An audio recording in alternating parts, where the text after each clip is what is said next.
This is the Meadow. The Meadow is the home of our 2-3 students. As I said before, the rooms are the same, but as I'm sure you can see immediately, they are wildly different because this is a very different cohort. Although we begin our day in the same way with enticements, things for the kids to get interested in, to experiment with, usually based on something that they discovered or were questioning the day before. And then we move into a morning meeting here. And in each classroom, we follow a morning meeting schedule that is the same each day, although it's obviously very different. We begin with a greeting where everyone is together and greets everyone.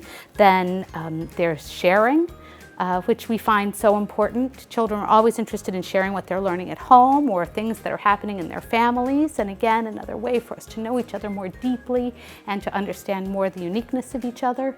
And then after sharing, there's often an activity, which is often singing or dancing or exploring something together. And then finally, we read a morning message and we all contribute to answering an important question or thinking about an important question. Oftentimes, we find that the best work in the classroom happens when we can't actually answer the question, when we're all just thinking about it and saying, what if and what if? As you saw in the other classroom in Treetop, the kids measure the days of the year from 1 all the way to 164, and they measure it in groups of 10. We do it somewhat differently here.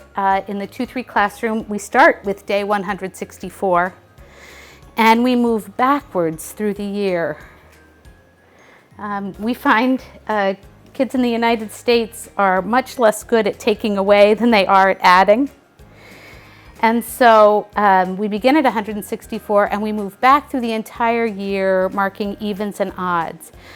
It was an interesting task for the children to figure out how to move the many Post-its through the room so that they would end up sort of seamlessly at 164 at the entrance of the room where we began our tour. It was a great math problem. It required a tremendous amount of cooperation, and to the teacher's delight, it had to be done many more times than once.